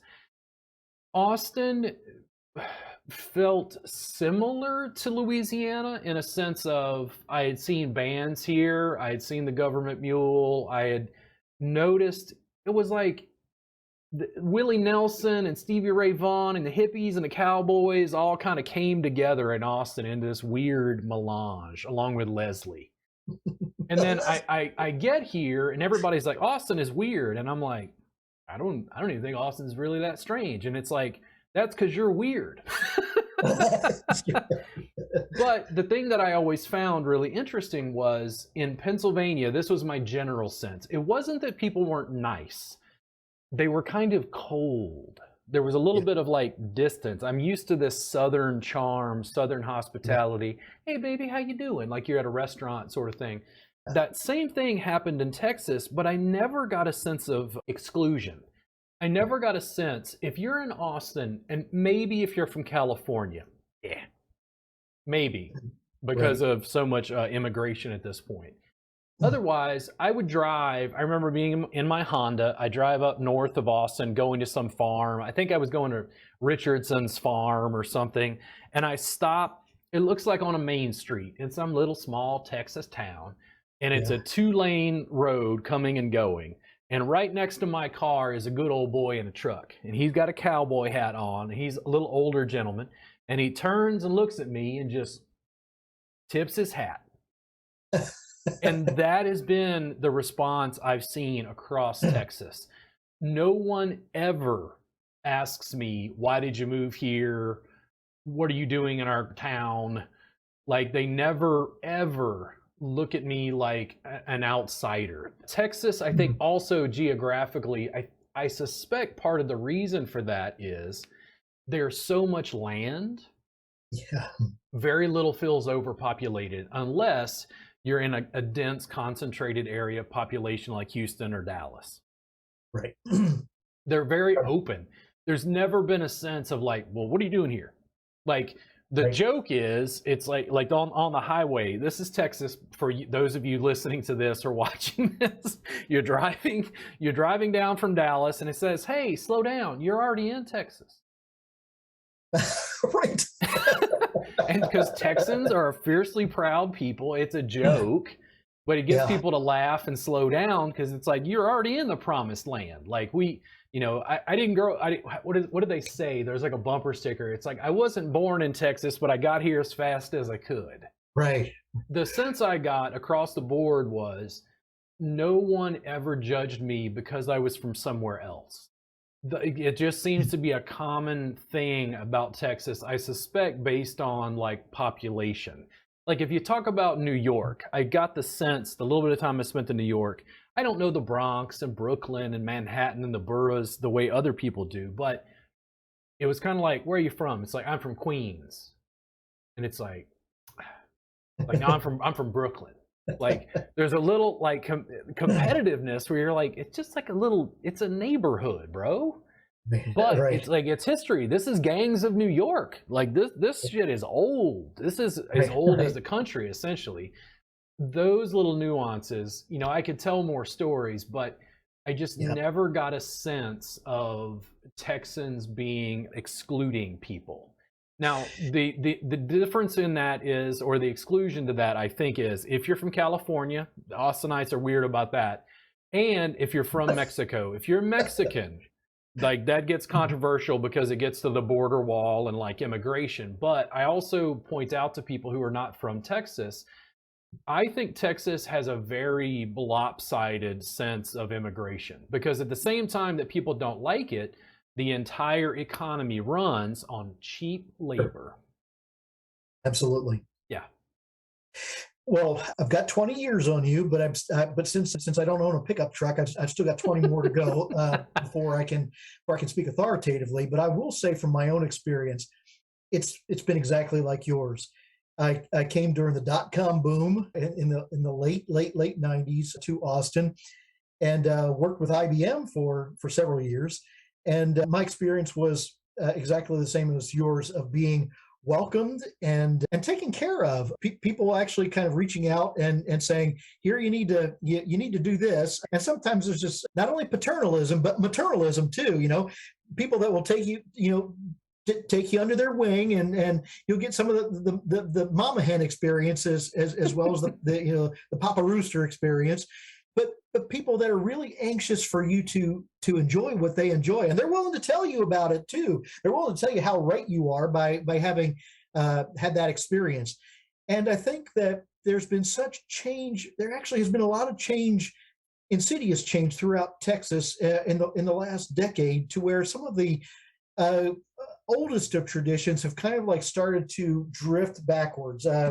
One of the things you're talking about being in South Texas a little bit ago, and you're talking about driving on the highway, and I'll say that the two ends of that are, if you talk about that slow down, you're already in Texas thing, but my sons who live in Pennsylvania are just totally like to geek out on the fact that you can go east of Austin and go by the speed limit. You can go 85 miles an hour. That's totally fair. And contrast that with something that's practically almost disappeared, even in South Texas, where, have you heard of the finger point? Mm-mm. Where if you're driving along and people who are doing that old slow drive, as they encountered each other, they might not even have known each other, but the thing to do was just point. Yeah. You get close enough and you point. It's like that you're instant friends. I rode with a friend into Austin years ago, and we're barreling down a highway, and this is a rural highway, just 2 lanes. And he's driving. He didn't slow down. He's just driving, and he pulls over to the shoulder. The shoulder. That's right. And he's like, yeah, this is called a Texas pass. And I'm That's like, right. What? That's right. It's like it has a distinct name because there's so many rural highways where people who live there locally are driving faster, and they're like, "Get out of my way!" So they drive on the shoulder while somebody passes them because they don't want to spend tax dollars building a 4-lane highways, but they just build a wide shoulder. That's a weird cultural nuance. And it goes hand in hand with the Texas turnaround, which I think other states now have, but it was perfected in Texas, and which is if you're coming up to an intersection, but that there's that previous left-hand turnaround that will put you on the same access road of the same highway on the other side, and allows you to avoid 2 lights on the side, that the Texas turnaround and the Texas exit, which is you're driving along in a rural area, and somebody has just decided that they're going to create an exit that takes you over to the access road by dipping down off the interstate, and it's done by so many people that you realize, well, there must be a good reason why so many people have figured out that they need to do it right here and right now. And sure enough, you go another mile or so down the way, and you hit an intersection that does not have an intersection, a cloverleaf or an intersection. Somebody has blazed the path by creating a Texas exit, to get over to the access road so they can be on their merry way without having to trouble anybody else. So it all coalesces into Texas driving, and at 20 years, I'm still a newbie and still pointing that out to people that I introduced to Texas, but fun stuff. So now I'll point this out again. There's these weird nuances because, again, it leads right into this discussion. There's been this thing in Austin. So I-35 splits Austin, and there's been increasing issues. I was talking to a friend of mine, and they said that because I moved here in 2006, and they're like, Austin stopped being cool in 1998. And I'm like, great, the year I visited. So, okay, so Austin's no longer cool. It's no longer weird. But the dividing line is I-35. And when you get into East Austin, that was where the Black and Hispanic population lived. And there's been increasing gentrification. There's a weird racism thing they talk about with I-35. But then when I went on a tour in New Orleans, and I didn't know this because I-10 has been there my entire lifetime, to my knowledge. And they're like, yeah, they wanted to run I-10 right through Jackson Square because they want it close to where the shipping lanes are. But what they wound up doing is essentially running it through the poorer area in Tremé, which was essentially, they were saying, like a racist decision, because it like divided that land. And it's like, oh man, even I'm on TikTok. I don't know if you use TikTok or not, but there's a lot of crazy history stuff that floats through my feed because it's something I'm interested in. And I've seen them discuss this in other cities and deciding to run interstates through impoverished areas, through Black communities and things, as a weird thing about like travel. Right. And you're absolutely right, especially about in Austin, about classic Austin. So right down toward the center of the city, communities that lived on the east side were Hispanic and Black communities. And a lot of those have retained their identity.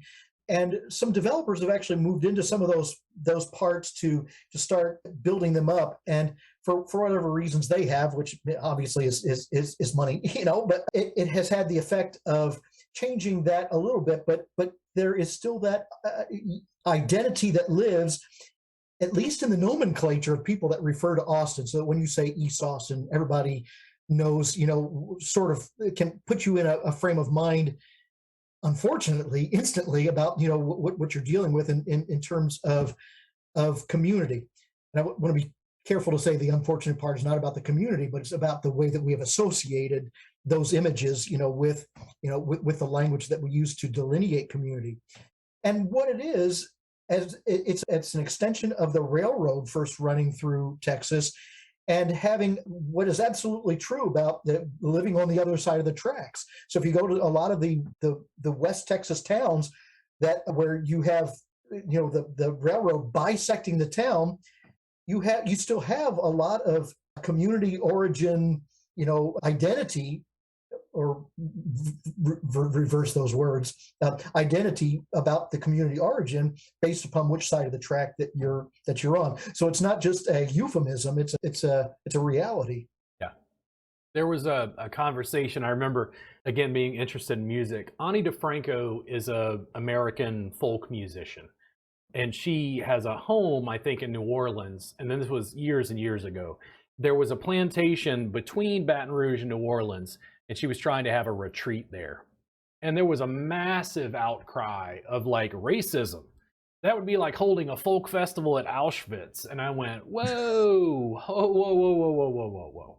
Like if you went through the South and like wiped out every plantation home that's a site for weddings and a site for tourism and bed and breakfasts and whatever, and in addition to the fact that the local population of people are working at these facilities, because like New Orleans, a big deal after Katrina was like the Super Bowl, and like New Orleans is back because they rely on tourism.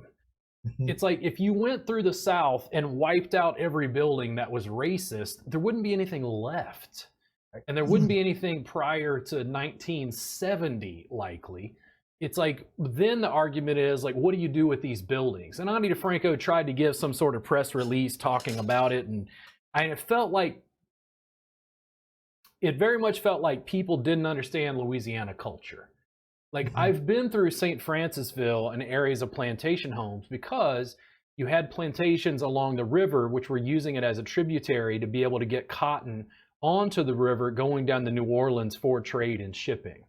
So it's this weird, confluence of things, because you'll look at a specific plantation home, and this is in Louisiana, and then I think this specific plantation home was owned by an Australian. Right. And it's like, this is the history. Right. This is the complexity. This is what we're dealing with, and like how to, manage those things. This gets into some difficult territory, but I think important territory for us to be working through right now from an on-the-ground way. We know what we feel. We probably came into this situation where all of a sudden there are things that we do and that we appreciated, have this backwards look, almost as if it is either racist or from a different generation's values. And we look at those things and say, well, how much have we participated in the transition of those items into that kind of a category?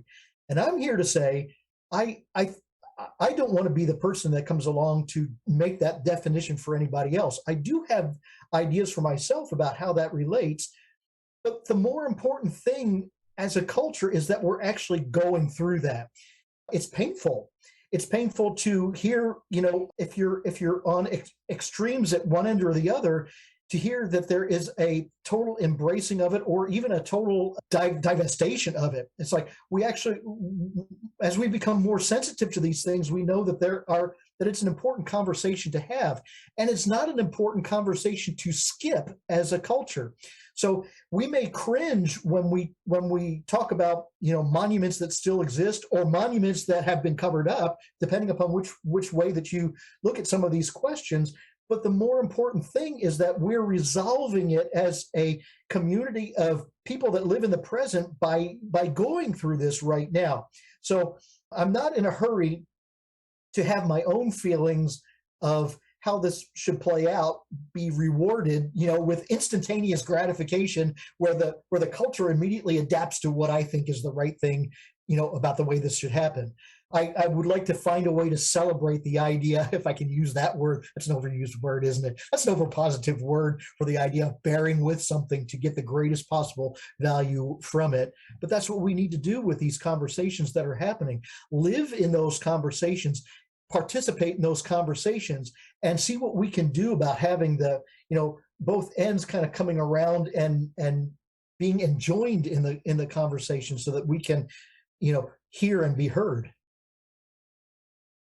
Now, did I take what you just said and kind of elevate that to a level where it's impractical? I hope not. No.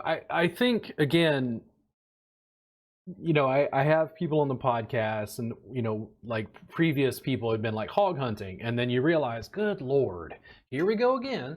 So it's Texas, wildlife, native flora and fauna, wild pigs, ecological destruction, financial issues, regulation and politics related to like control and like hunting licenses and all this stuff. You know, I went to a plantation, and I love this stuff. I totally geek out about it. I went to a plantation, and it was a museum where you know travel around the grounds and everything. And this wasn't a stately plantation. There were portions of it that were a little bit overgrown. And then we were out on the porch. And in the South, especially in Louisiana, the porch is a big deal. Having a front porch was like you got to hang out with your neighbors, because in the evening when it cooled down, especially if you had a screened porch, you know, you keep the mosquitoes off, you know. Having a swing and hanging out, like you could watch the kids, talk to your neighbors across the street, wave, say hello. We're at this plantation, and the bulk of the living quarters was on the second floor because of floods. Right. And then there was a huge, just massive porch, and there were these structures that I had never seen before, and it looked like, you know how when you have blinds in your house and you turn the little thing and they slant?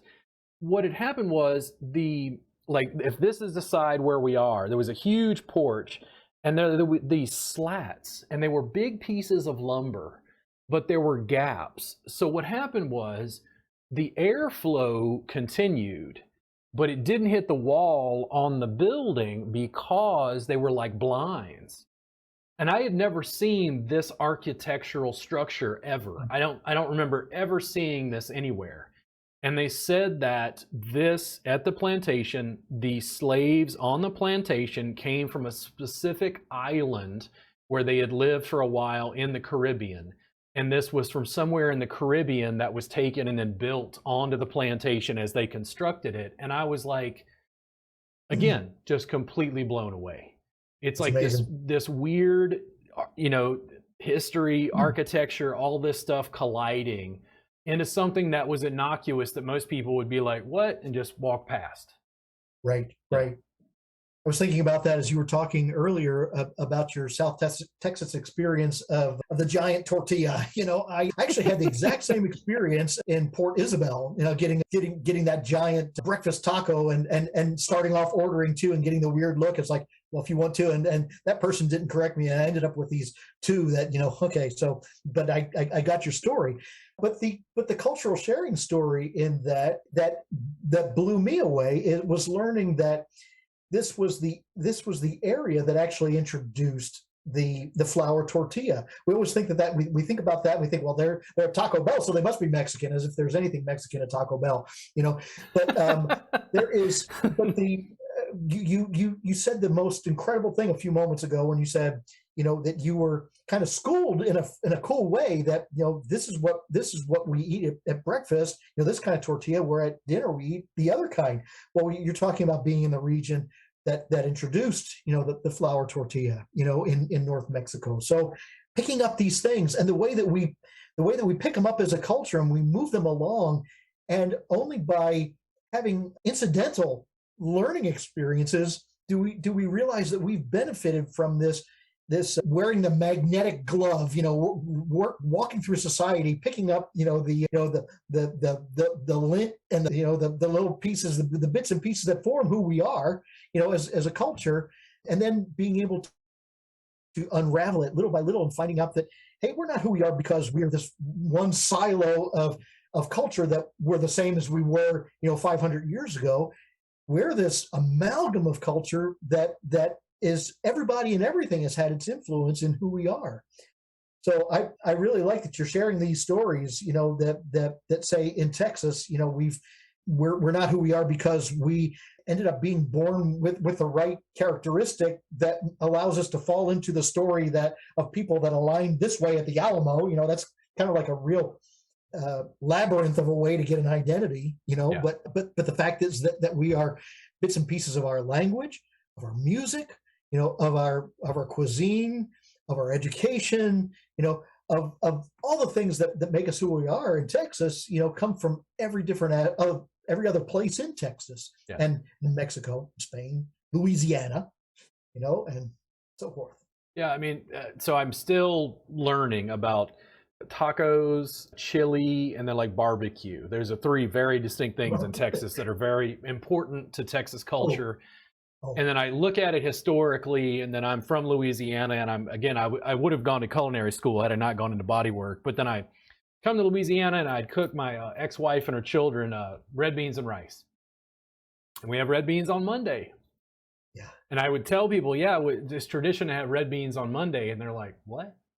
And I'm like, in Louisiana, Monday was the day you did the laundry. So you could put on a pot of red beans and rice and just let the red beans simmer all day while you did the laundry. And they're like, whoa, I had no idea. And it's like, that little thing is so intrinsically linked as like, well, just me, like with red beans and rice. What do you mean? You know? Right. It's like the first time I came to Texas, and I can't remember the first time, but I know that at some point I discovered refried beans. I discovered refritos. And I went, oh my God, where have I been living? Yeah, right. I know, right? Yeah. Yes. Obviously, which have to be eaten in moderation in every way imaginable. Yeah. Well, listen, it's been a great conversation with you. Do you have any closing thoughts? And we did twice as much as I thought we would. But these are the conversations that I love. I like that we could talk a little bit about the history, but then also connect it to our modern, lives. Is there something else that you really wanted to add? Well, Robert, I want to add that I feel the same way. I appreciate the chance to be able to share perspectives of Texas in both, in an extra Texas terrestrial way, in world culture, in other United States culture, and continental culture. I guess I would like to say the things that we've talked about actually form the mission that my fictional writing has, to actually, if you've liked the kind of conversations that we've had, to actually kind of go maybe take a look at To the Republic, which actually digs into a lot of the way that these cultures interact, and through characters that are on the ground, in between Austin and Jalisco in Mexico, that broad band of territory. And I would like to think that it is a story that's told in a good page-turning way, but also gets through that method of being able to talk about culture and why things that work the way they do in the territory that's now getting a lot of attention. So I want to thank you for having me on, and I hope that the things that we got a chance to share have a chance to root and maybe give people a chance to take a look at our culture, our shared culture, in a new and exciting way. For people to contact you, they can go to bruceclavey.com, again, it's right up above you. And then the books that are currently available on Amazon, what are those? Okay, so the one book is The Inquisition of Stephen F. Austin. It is the book that captures the research that I did that led to the discovery of the dungeon in Mexico City, the on-site discovery. The other book that I have out is a fictional book. It's the first in a series of books. The series is told in a contiguous way. So this is book one. It's called the series is called To the Republic, and it introduces the characters and the story that take place in the present, but rely on 400 years of backdrop history in order to tell the story of why people's attitudes and actions work the way that they do in the border region. It goes on an exciting tour through a political twist that take people through things that they might feel like they've experienced recently in terms of action at the border, or even things like downtrends in economy, or it's even got a reference before it actually happened to the terrorist attack on the power network that happened last December, and also on a freak Texas freeze that occurred a few months ago, and the responding activity that happened with the Texas power grid and ERCOT. It's sort of like it was published a few months before all those things happened, so I kind of feel like I get a little bit of fingernail dirt, in what's happening now in Texas. But if you want to see the way that those things kind of coalesce and tell a story about modern Texas's struggle and benefit working in a multicultural situation, then To the Republic is a story for you. Nice. So listen, guys, thank you so much for tuning into the podcast. Bruce, I really, really appreciate you coming on. And Bruce, hold on for just 1 second. After I shut down the recording, we can chat for just a second. But thank you all for tuning into the podcast. It's Robert Gardner Wellness. And again, you can find Bruce Clavey at bruceclavey.com. You guys have a great day. And I really, really appreciate it, Bruce. Thank you so much for participating in the podcast with me today. Thank you, Robert.